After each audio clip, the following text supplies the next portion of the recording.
A biblical perspective on life, culture and current events. This is 2020 on Vision. Well, the death of Vilene White, you might recall, that 70-year-old grandmother at Redbank Plains Shopping Centre on the 3rd of February. It shocked so many of us all over Australia. And even closer to home is that Vilene was a committed Christian believer and even a listener to Vision Radio.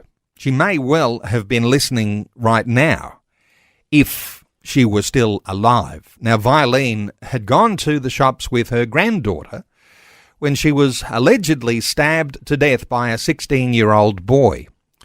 Well, our conversation today doesn't pass any judgments on that specific incident. But it does illustrate, doesn't it, that communities all over Australia are reeling with violence and crime. Well, Andrew McColl is back with us today. He's Family Voice Australia State Director for Queensland. And Andrew McColl, always great to talk to you. Welcome back to 2020. Thank you, Neil, and it's good to be back with you again. Andrew, the story of Vilene White, a 70-year-old grandmother, it has touched the hearts of people all around our nation, hasn't it? Well, it has. She was the carer for her blind husband, and they lived with their daughter and 6-year-old granddaughter. And as you were saying, Neil, she'd gone to the shops with her granddaughter when she was allegedly stabbed to death by a 16-year-old boy who was, against the advice of the police, on bail for 3 counts of armed robbery. So then he stole her car. And I guess this is the interesting thing, and while our comments don't relate today directly to what that case will unfold in the times to come, we do want to talk about crime, and we want to talk about the Bible. And there is something pretty significant to uncover here, and I'm aware of some of the things you've been thinking about. But let's start with, does the Bible tell us how to deal with crime? Let's start with something fairly simple there. Well, yes, it does. Frankly, God is the first aggrieved person in cases of crime, indeed all sin. After all, he created the earth and he sustains it. And so criminals are violators of his world and his law code. God instructed Israel that justice and only justice you shall pursue, that you may live and possess the land which the Lord your God is giving you. Now, there'll be some who will say, yeah, but Andrew, Australia is not a theocracy.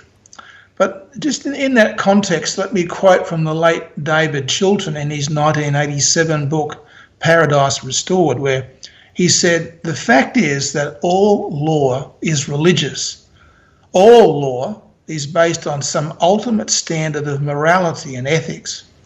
Every law system is founded on the ultimate value of that system, and that ultimate value is the God of that system. The source of law for a society is the God of that society. So that means that a theocracy is inescapable. All societies are theocracies. The difference is that a society that is not explicitly Christian is a theocracy of a false God. Interestingly, Andrew, earlier this week, one of our guests on 2020 made a really amazing and very strong comment. Government becomes an idol when God is removed. And, of course, we're talking government, we're talking law, we're talking about the way that law's enforced. So if you take God out of the situation, the idol that you create in its place may not look like the sort of law that's enforced when we think of the God of the Bible. Of course, when government becomes an idol and law is so easily changed, of course, that's going to end in chaos. So there's challenging things around that sort of thought. But just to reinforce here, when you're saying, when we talk about crime, God is the first aggrieved person in cases of crime. Some people don't always catch that, but that's pretty important, isn't it? Well, it is. And the fact is that this is God's world. And the first man he put here and the first woman both sinned against God, and God held them to account for their sin and put them both out of the Garden of Eden. Now, God was gracious to them. God gave them promises, and those promises to them are extremely important for us today. But what we can learn from the scriptures is that the idea that criminal law should focus on the criminal's reformation or well-being is alien to God's law. God's law in criminal cases focused on the victim. The aggrieved person had to be given proper restitution. And this is particularly clear with the law concerning the apprehension of a burglar in Exodus chapter 22, verse 2, which says, if the thief is caught while breaking in and is struck so that he dies, there will be no blood guiltiness on his account. And what does that mean? Well, it means if a householder finds someone in their home who's broken into their house, then if that householder picks up a weapon of some kind and strikes the burglar and kills him, that's the end of the story. That burglar did something very foolish and he lost his life in the process. So that's how serious God takes the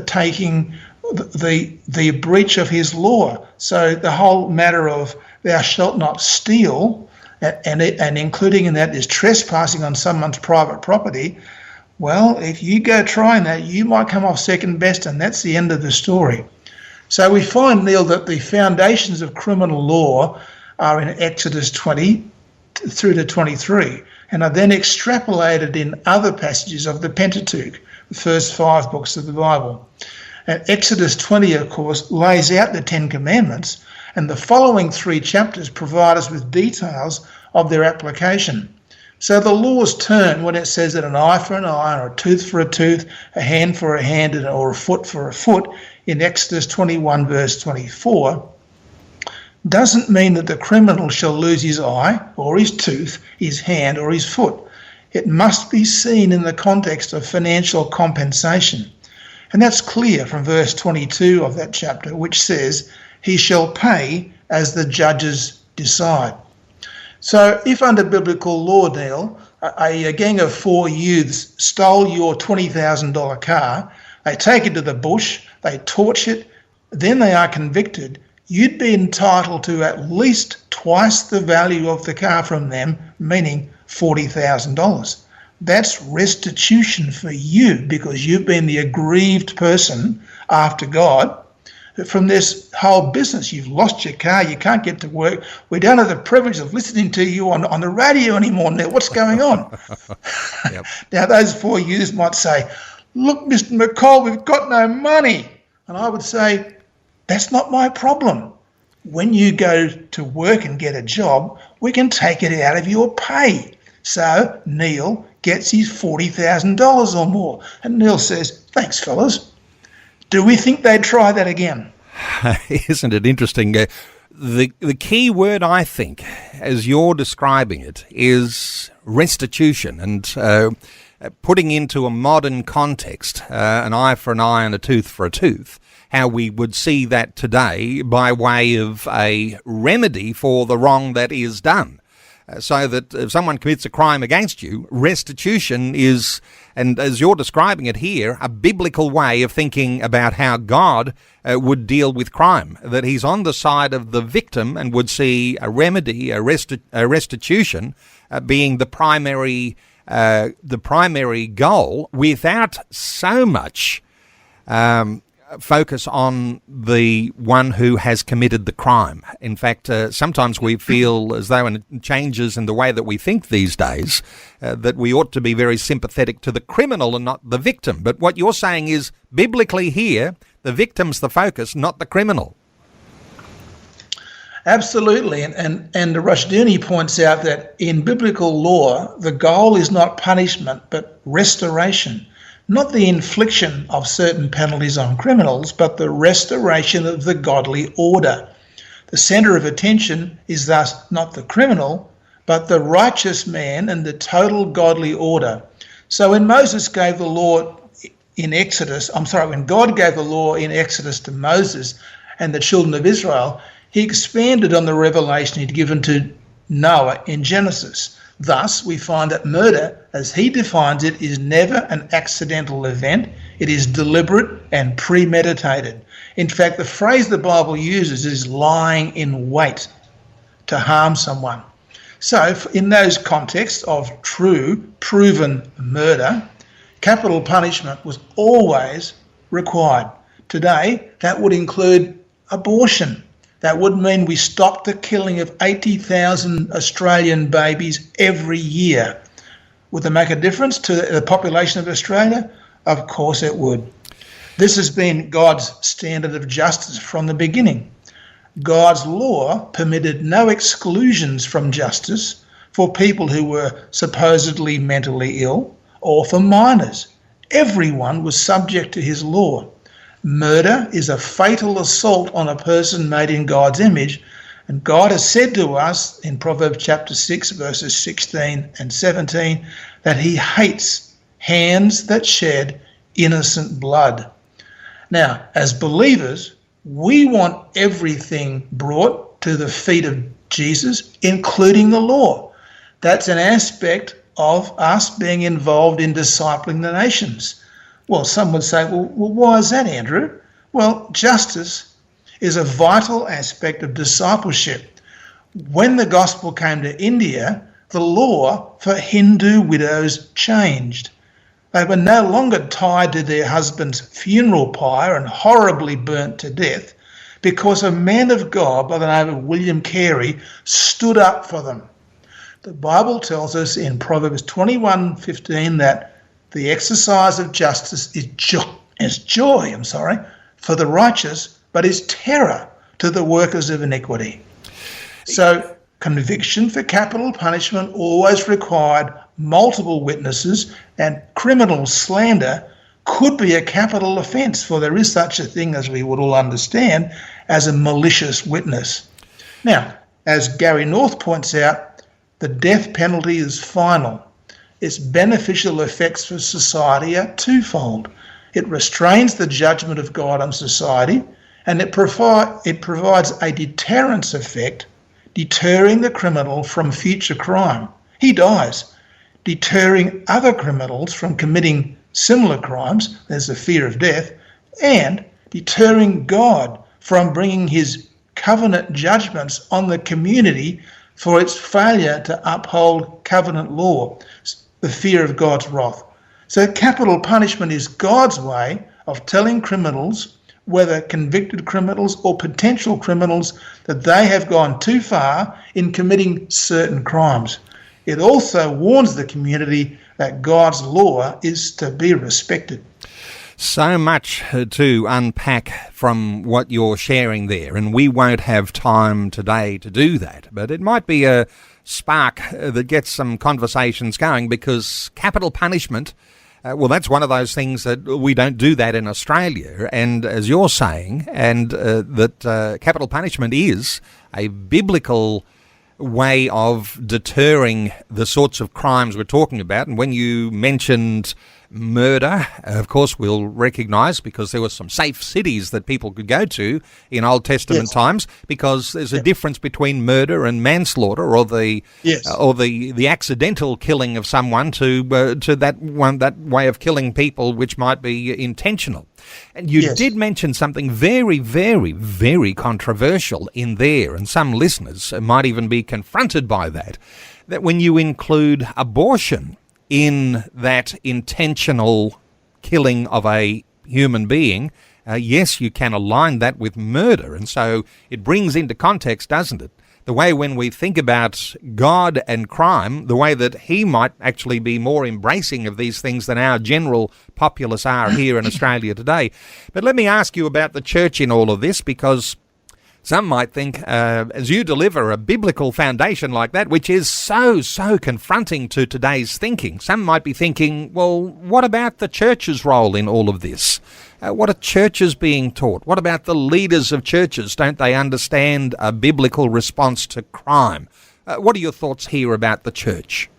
Well, the church must preach the gospel and see the law of God enforced in society. Furthermore, Proverbs chapter 28 verse 4 tells us that those who forsake the law, God's law, praise the wicked, but those who keep thrive with them. Biblical law is healthy for the community. Psalm 19 tells us about this. It says, "The law of the Lord is perfect, converting the soul. The judgments of the Lord are true. They are righteous altogether. They are more desirable than gold, yes, than much fine gold, sweeter also than the honey and the honeycomb. Moreover, by them your servant is warned. In keeping them there is great reward." So we can and we should firstly preach the gospel and secondly teach the law of God. It will be a blessing to the listeners. It gives us God's holy standards and God's warnings to stay on the right track and do as he tells us what to do. And it might be wonderful fuel for that water cooler conversation that you might have today at work, or that dinner time conversation when you're talking about the youth crime crisis that's gripping the nation right now, because so many people are concerned about that. So many people have their faith in government as a saviour. And there's a certain way in which the Christian believer needs to be thinking about that when we're voting at the ballot box to see those who are in power and the sort of ways that they'll deal with justice issues like this. Hey, how do we conclude this? We started talking about Violene White, and we said that the conversation around the Bible and crime is not specifically about Violene White. But there are all sorts of issues that so many listeners in their own neighbourhoods will have been seeing happening. So many people will have had a car stolen or some sort of crime committed against them, and they're wondering, what's happening? Things falling to pieces in our society. What has God got to say about these sorts of things? How do we wrap ththings up here? Well, what we know, Neil, is that the death of anyone by murder, and I'm including Violene White in this context, was an act of wickedness, and criminal behaviour demands a response. Now, what will it be? God's law or man's? Now, as believers in Jesus, we should be saying, deal with criminals the way the Bible commands us.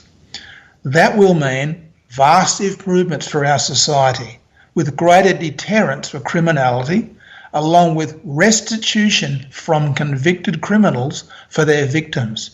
And all of this is an important aspect of Christians discipling the nation, because authority must begin with responsibility. And hey, isn't that a good place to start?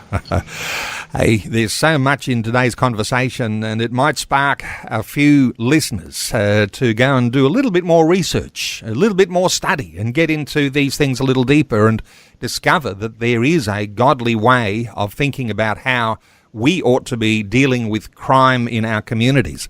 Andrew McColl is Family Voice Australia State Director for Queensland. You can connect with Andrew through the website familyvoice.org.au. familyvoice.org.au. I'll just mention too, Andrew's written a number of books. They Shall Become One, The Significance of the Godly Family, Inherit the Earth, and The Great Christian Revolution, a series of studies dealing with some of the applications of the Christian worldview. Andrew McColl, thanks so much for another great update today on 2020. Always a pleasure, Neil. Thank you. Thanks for taking time to listen to this audio on demand from Vision Christian Media. To find out more about us, go to vision.org.au.